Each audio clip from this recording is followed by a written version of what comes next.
says yes, turns around. a liar is what I've become. One thing you ain't. I know, is right? A liar. And then look, I lied. Okay. All right. Oh, let's hear me. I am done with the crease in the book. Cause it gotta lay flat. It gotta lay flat. And so I'm not just The curl guides are in your favor. Hey y'all, that's it for today. The lesson for today is do not.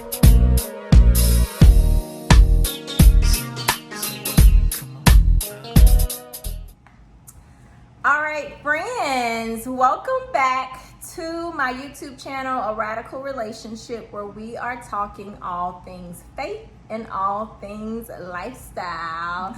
The duo is back, y'all. We are back, continuing in our series from this book, Wisdom from Women in the Bible. So if you haven't already had the opportunity to either get the book or start it, I've actually heard from a lot of you all that's like, I got the book, I just gotta catch up. Nice. It's out there, sis, so go ahead and do you. So we're back this week, and we are going to be discussing the story of Hannah, which the story of Hannah for NECA was it's been a draw. And we were gonna record it earlier, but she was like, no, we can stay with the timing. Yeah. So I'm excited to see just kind of what even God has sort of brought out in this story for both of us, even as we've looked at it independently of one another. I did want to just start out the video by acknowledging that we are recording this video on the day that kind of the news has broke about the death of Chadwick Boseman. And I know as I've just kind of seen a lot of the posts that are out there, and specifically within the Black community, of course, is just like, man, get me up out of here. 2020 has been such a struggle. And I made a video a while ago entitled, How Desperate Does Death Make Us? And it was really from the perspective of, I truly do feel like tragedies such as this that keep us so low are always meant to draw our attention back to what's most important. Yeah. And even as I see different people posting videos about Chad and just remembering him for the amazing man he is, he talked a lot about purpose and he talked a lot about God, actually. And so even as seeing his death and reading about it brought up emotions for me as I continue to process death in my own life, it really brought me back to, okay, what's important though? Because there are a lot of things that I want, there are a lot of things that I desire, but at the end of my life, what's actually going to be important? And so originally when I got up this morning, honestly, knowing that we were going to be filming, I was just like, how am I supposed to get up in here and be inspiring when, like, people around the world today specifically are hurting? And y'all won't see the video today, but just feeling that weight as I woke up this morning. But really, as I sat and thought through the story of Hannah, being able to bring it back full circle, because Hannah was so amazing in that everything that she desired from God, and the one thing specifically that we'll talk about, was only with the heart to give it back to God. And so that's kind of the tagline for the story of Hannah, is basically the challenge to, like, hey, when you make a promise to God, be sure to keep that promise. So I know one thing that I really appreciated was just kind of Hannah's heart to say, hey, I want this thing to be able to give it back to you. Any thoughts on that? You good? No, I'm with it. Okay. So we'll dive into the chapter now, which is chapter 4 in the book. Again, the tagline is God blesses the promises that you keep to him. The story of Hannah can be found in 1 Samuel chapters 1 and 2. And so sort of the background here of the story of Hannah is basically that similar to the story of Sarah, she too was childless. She was married to this guy, Elkanah. He had 2 wives. The other wife had children, and she kind of taunted Hannah to an extent about the fact that Hannah didn't have kids. And so we find Hannah kind of in a state of mourning, pleading and begging God for that child, and promising to God to offer this child back if he chooses to bless her with the child. So let's open it up. Let's open it up and just start with you about what you think about Hannah. Oh, I honestly, I love Hannah. I love the story in 1 Samuel, and I admire her so much, and I would hope that I can be like her. Yeah. I would hope that I can be like her, because in the story, when you start to see the actual, like a switch, when she goes from just kind of like experiencing the deep anguish, and in the text it says that she had deep anguish, and that's not like a physical anguish. In the Hebrew it means like an anguish of the soul, of the spirit. So she was just grieving in a way that you can't physically see or express, but you saw the switch when she chose to do something. And for me, if I'm gonna do something, I would imagine I'm gonna like figure out how to do a task or something like that, and I want to be like Hannah's in that when she just did something, she stood up and she prayed. And that's what it looks like for her to actually like put some action into this. It wasn't her to go out and, oh, how do I go get this or that? Yeah, you coming down my row. She prayed. Yeah. You know, so I love that, because that's where you saw like a big switch in the story, was when she really went before God for God's heart, not just for her own. So I love the story of Hannah. Yeah, I think it's so important that you mention that, because I know in my own relationship with God, I am a doer. And so even to the extent, not even necessarily trying to figure out how I can get something from God, but even when I feel like there's something in my relationship with God that needs to be changed, I want to figure out what are the steps that I need to take in order to bring about this change, as opposed to, as you said, this heart of, okay, let me get before God in humility, recognizing that if anybody is going to be the person to bring this about, it's going to be him. So yeah, I completely get that. One of the things that I really wanted to touch on is kind of this idea that, like, you know, Hannah, the thing that she desired was a good thing, you know, and so she's going before God about it. And there's a passage where when the priest sees her, oh, you drunk. What's wrong with this girl? And she's like, no, I'm weeping bitterly, you know.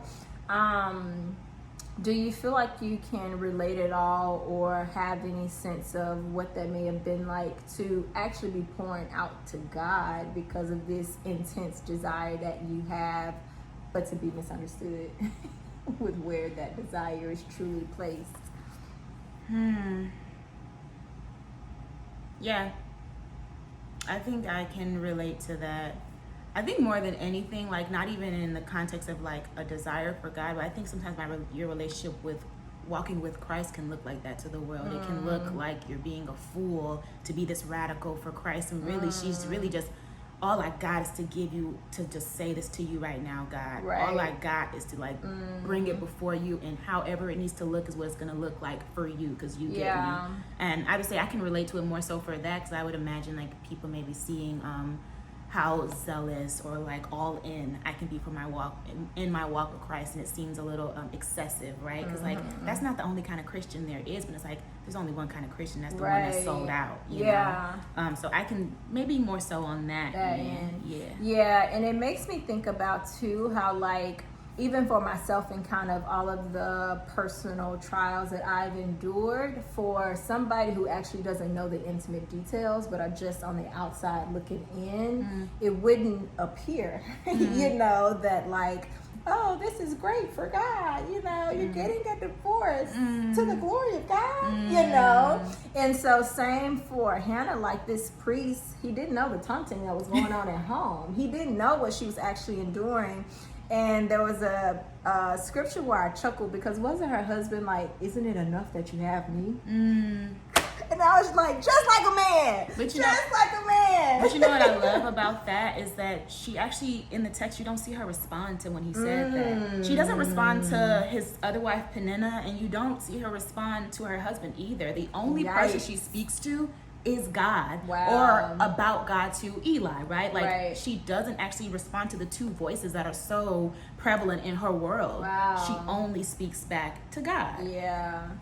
Yeah, which I think in the modern society looks very weak. Why don't you tell them off? Say something, clap back. I mean, you just gonna let her talk to you like that? Oh, she can. So he's just supposed to be his gift to you, and he's supposed to be cool with it. Tell him. He already got another wife. Tell him.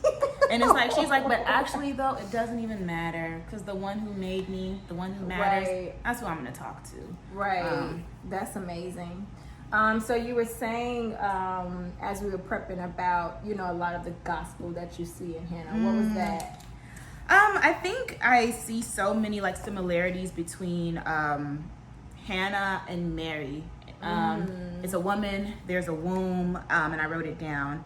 There's a woman, and then there's a womb, and then from that womb comes a man who impacts a nation who rejects it. Because if you look forward in the book of Samuel, she has her son, and he's the ruler, but then they eventually ask for another king, right? So they reject him. And so like I just see like the like parallels between like Mary and Christ and like Hannah and her and Samuel. So I saw that and I thought that was pretty cool. Yeah, it is cool too, because from what I remember and reading the context, to your point about them rejecting her son, they had trash rulers before that. Yep. And they had trash rulers before her son became king. And much like even the story of Moses trying to lead the Israelites out there, like, we would rather go back. We'd rather go back to the dirt that we had than be faithful in this. Like, that was an easy thing to do. And even I think the symbolism in the fact that, like, she gave up her only son. Can we talk about that? So she gave up her only son, again, there was no promise of another one. She didn't know that she did eventually end up having more kids, but she didn't know that. We talked about in the story of Ruth, where like, she didn't know that Boaz was on the other side of that obedience. She just did it. She made the sacrifice because it's what she said that she was going to do. And isn't that faithfulness though, when it's not about like what you can get, but it's really just about the character of who you know God to be? Right. It's like, that's really why I'm moving and why I want to move the way I'm moving. It's like, because God is who he says he is. Period. Dot. Exclamation point. Listen. There was another point as well in chapter 2 where when she's singing her praises to God, she says, now I have an answer for my enemies. And I could so relate to that, because I know when I've been in that in between of, dang, it looked like God ain't coming through for me. Dang, I done touted God in this relationship and it done failed, and she says, wow, now I have an answer for my enemies. God came through, so going back to what that motivation was, it was actually, God, this is who you said you were. So please prove yourself in this situation for your glory. For your glory. Don't just give me a son that I can tout and show her I can have a child too, but truly just that being the catalyst for everything was that I truly do want to offer this back up. Symbolic to the same way that God did that with his only son. Yeah. Hey. Yeah. Literally the only reason that he's here is for him to be offered up as a sacrifice for the good of because that's how God works. It's like he's working, he thinks about now, yesterday, forever, you, me, like one blessing is gonna it's going to affect many people, many nations. Absolutely. And I love that.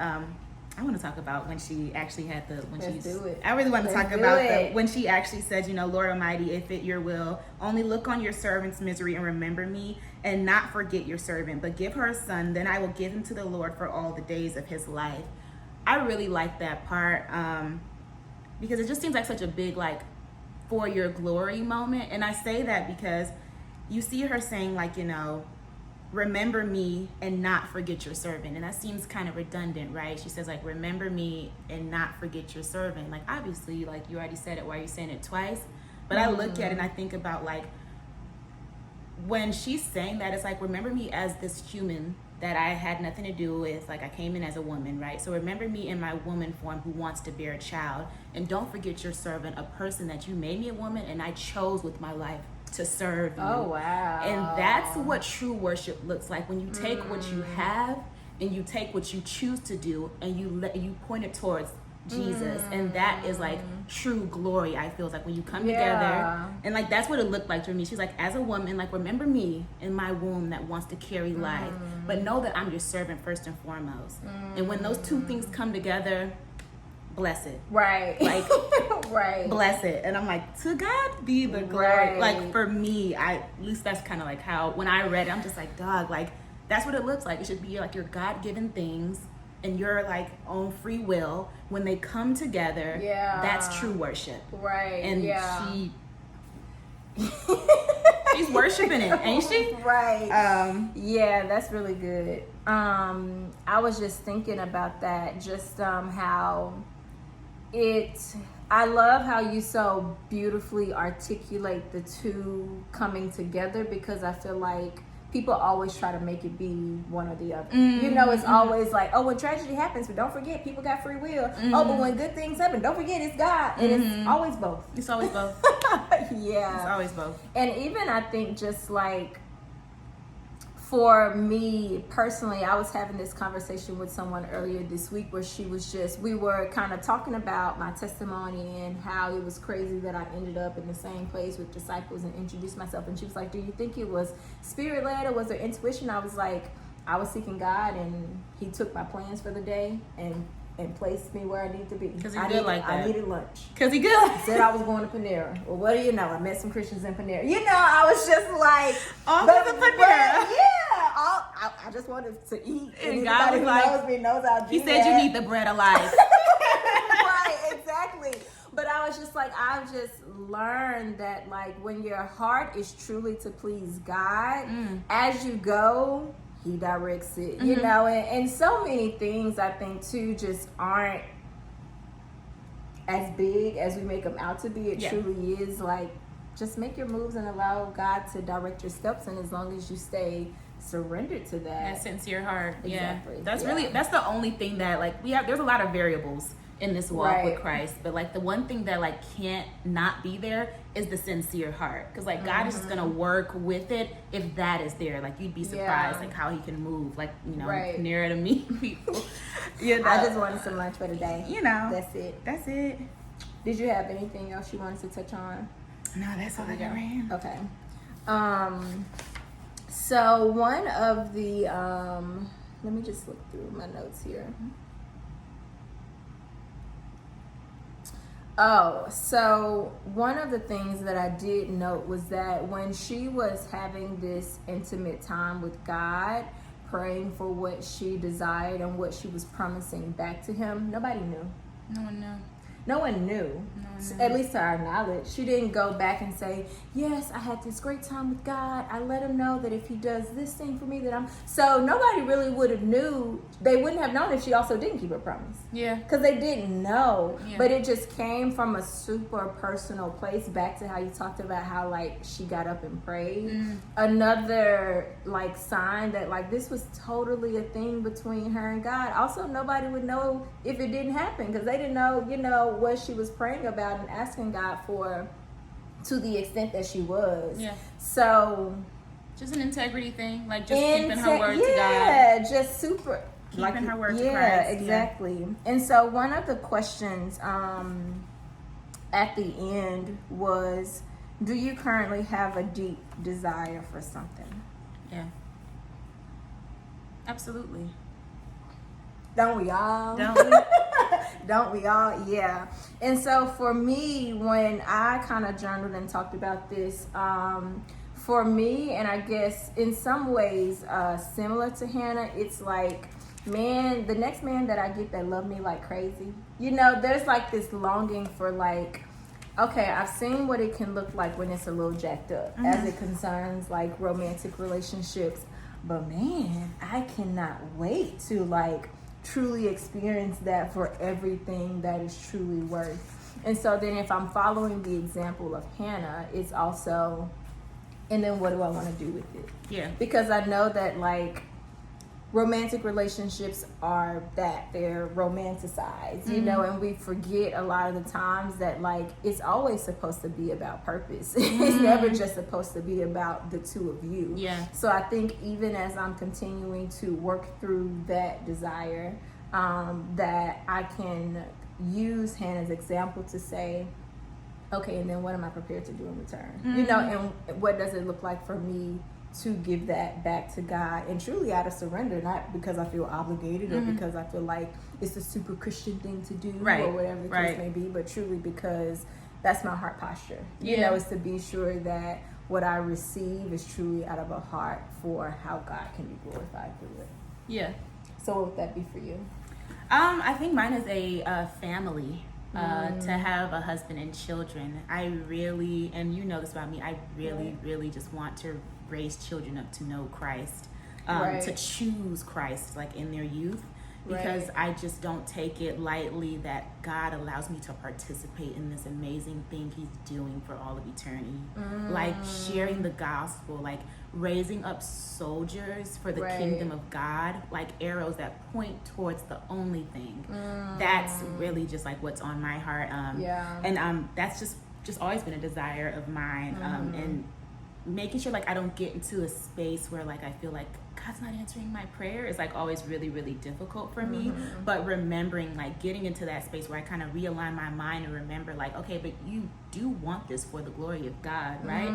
So if you want this for the glory of God, that means you believe God to be who he says he is, right? Which means he doesn't withhold any good thing, right? So like kind of just making sure that my mind is fixed back on and remembering that like what I know to be true about God is true about God, and my emotions may come and go and they will waver, but like don't let that like make me like, sometimes it'll have me pull away from like God, because I feel like he's forgetting me, like you know Hannah said, like you know, remember me, so that's mine. It's like really wanting to like, I want to pour into the next generation of believers from my own womb, because God made me a woman to be able to do that. I love that. From my own womb. From mine. Yes. This one. Like these came out of me. Pure. Okay? I love that. Yeah.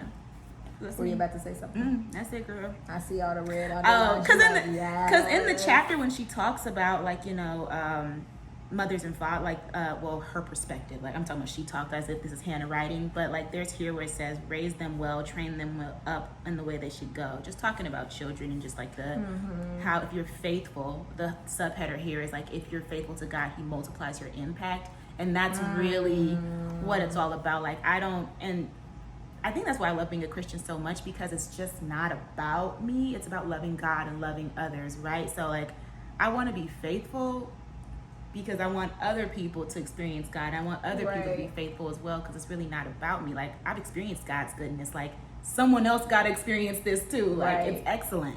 Yeah, it's cool that you mentioned that about the he multiplies your impact, because back to the Chadwick Boseman story, one of the posts that I saw was from Megan Good's husband, Devon Franklin, and he had a screenshot of a text message thread between him and Chad said, God uses his people to influence even the people who influence people. So the context was that Chance the Rapper, you know, he talked about Megan Good and Devon Franklin, or Devon at least, in one of his songs. Yeah. And he was like, yo, you got Chance the Rapper talking about you in your song. God uses his people to influence the people who influence people. So all of those people that's listening to Chance the Rapper but don't even know you, now he just took that. And he just used this situation that you were trying to do for the glory of God and just like magnify what your impact was. Now somebody gonna Google it and it wasn't even something that you did, you know. So yeah, I think that's also such just a story of inspiration to be reminded about, like our faithfulness also has lasting impact, like way after Hannah, you know, like the lineage is still going and there's still beneficial things taking place because she chose to make the faithful decision and really honor her promise. And I really love the fact that she had more kids. Oh yeah, I just love that because like they don't get the spotlight because they were the one who was sacrificed back, right? But I'm like, dang, and then she ended up having more, and it was for real, all good. Instead of exceedingly, abundantly more than you can ever ask or imagine. Like God is like, test me in this, try me in this. So,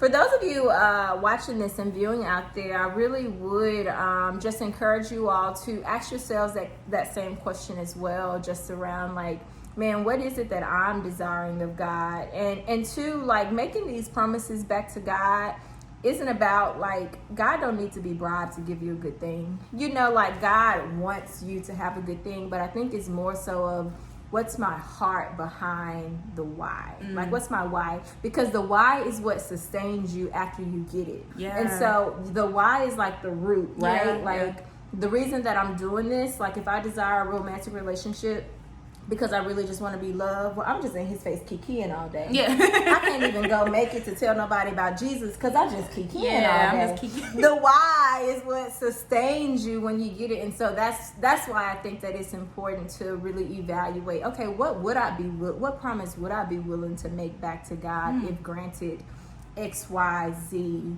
and what I hold to it, you know, and is that spiritual and is that biblical and that kind of thing. So that's really good food for thought. I think like now every time I ask God for something, I gotta be like, okay, what's my why? Of course. Okay, Absolutely. what's my why? Yeah. All right, well, that's the story of Hannah, folks. Yeah. Again, she can be found in 1 Samuel 1 and 2. So be sure to read up on your girl. If you haven't already, be sure to like, comment, subscribe. Check your girl out on Instagram and Facebook.